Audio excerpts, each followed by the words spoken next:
Hi friends, आज आपण beginner सुद्धा एकदम झटपट अशी मुगाच्या डाळीची आमटी करू शकतील अशी ही सोप्या पद्धतीने आणि टेस्टी मुगाच्या डाळीची आमटी कशी करायची ते पाहणार आहोत। तर प्लेटमध्ये मी खोबरं घेतले, लसूण घेतलाय आणि एकच हिरवी मिरची घेतली। याचं छान असं बारीक वाटण करून घ्यायचं पाणी न घालता। त्यानंतर मुगाची डाळ घेतलेली आहे।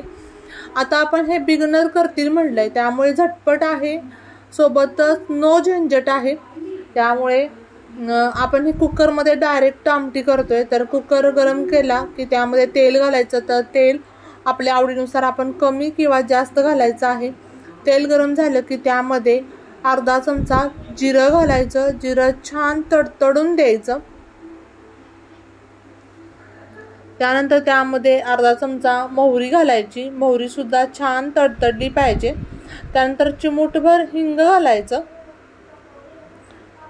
आता हिंग घातल्यानंतर सर्वात महत्त्वाचं म्हणजे कढीपत्ता घालायचा ताजा असा आणि छान तडतडून द्यायचा। त्यानंतर आपण त्यामध्ये एक बारीक चिरलेला कांदा घालायचा आहे मध्यम आकाराचा आणि कांदा आता तो आहे तो व्यवस्थित परतून घ्यायचा आहे।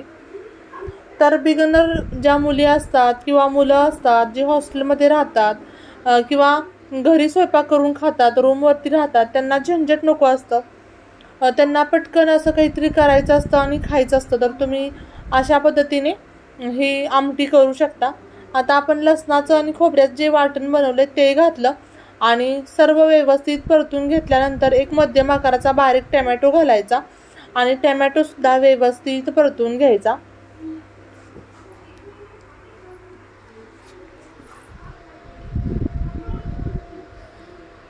आता हे सर्व व्यवस्थित आपण भाजून घेतल्यानंतर त्यामध्ये लाल तिखट घालायचं आपल्या आवडीनुसार।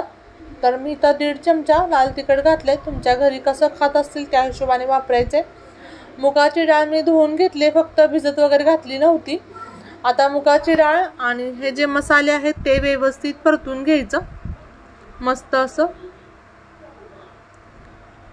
त्यानंतर अगदी चिमूटभर हळद घालायची। आता डाळ छान अशी गरम झाली पाहिजे। त्यानंतर मी 1 चमचा यामध्ये गरम मसाला घातलाय किंवा सब्जी मसाला घालायचा जो तुमच्याकडे अवेलेबल असेल तो। त्यानंतर मी गरम पाण्याचा वापर करते, तर तुम्ही थंड पाण्याचा केला तरी सुद्धा चालेल। आणि आता आपण याच्या 2 ते 3 शिट्ट्या करून घेऊयात। झटपट अशी आपली ही आमटी तयार होते।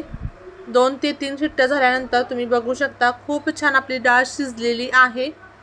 टेस्टी अशी ही मुगाच्या डाळीची झटपट आमटी आपली तयार झालेली आहे। आता वरून थोडीशी कोथिंबीर भुरभुरायची आणि तुम्ही ही आमटी जी आहे ती थोडीशी घट्ट आहे, त्यात आणखी थोडंसं पाणी घालून तुम्ही ॲडजस्ट करू शकता। जास्त घट्ट हवी की पातळ हे आपल्या आवडीनुसार आपण ठरवायचं आहे। चवीपुरतं मीठ घातले, मी आणखी यात थोडंसं पाणी घालणार आहे आणि फक्त 2 मिनिटं मी शिजवून घेतलं, कारण खूपच अशी दाटसर झाली होती। थंड झाल्यानंतर आणखी ती दाटसर होते आणि मग आपल्याला खाता येत नाही। तर तुम्ही ही आमटी चपाती, भाकरी, भात कशासोबतही खाऊ शकता, झटपट होते। आता आपली ही आमटी तयार झालेली आहे, आपण एका प्लेटमध्ये सर्व करू आणि पुन्हा भेटू अशाच नवनवीन आणि जायकेदार रेसिपी सोबत। तोपर्यंत बाय बाय।